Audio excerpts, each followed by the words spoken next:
ಕೋಲಾರ ಜಿಲ್ಲೆಯಲ್ಲಿ ರಾಷ್ಟ್ರೀಯ pulse polio ಅಭಿಯಾನ ನಿನ್ನೆ ಆರಂಭವಾಗಿದ್ದು 5 ವರ್ಷದ ಒಳಗಿನ 1,61,000 ಮಕ್ಕಳಿಗೆ ಪೋಲಿಯೋ ಲಸಿಕೆ ಹಾಕಲಾಗುತ್ತಿದೆ.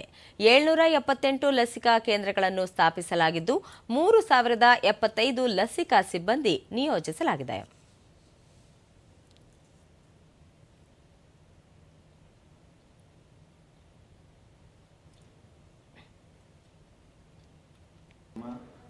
ಈ ಕುರಿತು ಮಾಹಿತಿ ನೀಡಿದ ಕೋಲಾರ ತಾಲೂಕು ಆರೋಗ್ಯ ಮತ್ತು ಕುಟುಂಬ ಕಲ್ಯಾಣ ಅಧಿಕಾರಿ ಡಾಕ್ಟರ್ ಎವಿ ನಾರಾಯಣಸ್ವಾಮಿ, 4 ದಿನಗಳ ಕಾಲ ಪೋಲಿಯೋ ಲಸಿಕಾ ಅಭಿಯಾನ ನಡೆಯಲಿದ್ದು, ಮೊದಲನೆಯ ದಿನ ಪೋಲಿಯೋ ಬೂತ್ಗಳಲ್ಲಿ ಮಕ್ಕಳಿಗೆ ಲಸಿಕೆ ಹಾಕಲಾಯಿತು.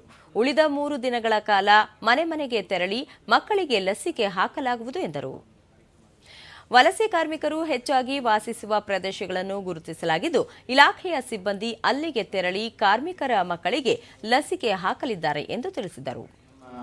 ಲಸಿಕಾ ತಂಡಗಳೇನಿರುತ್ತೆ ಅವು ಮನೆ ಮನೆಗೆ ಭೇಟಿ ಮಾಡಿ ಮೊದಲನೇ ದಿನ ಬಿಟ್ಟು ಹೋದಂಥ ಮಕ್ಕಳನ್ನ ಗುರುತಿಸಿ ಅವರಿಗೆ ಲಸಿಕೆ ನೀಡುವಂಥ ಒಂದು ಕಾರ್ಯಕ್ರಮ ಮನೆ ಮನೆ ಭೇಟಿ ಕಾರ್ಯಕ್ರಮದಲ್ಲಿರ್ತದೆ.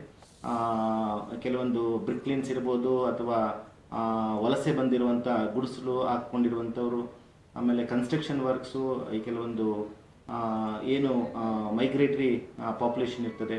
ಸೊ ಅಂಥವ್ರನ್ನು ನಾವು ಐಡೆಂಟಿಫೈ ಮಾಡಿ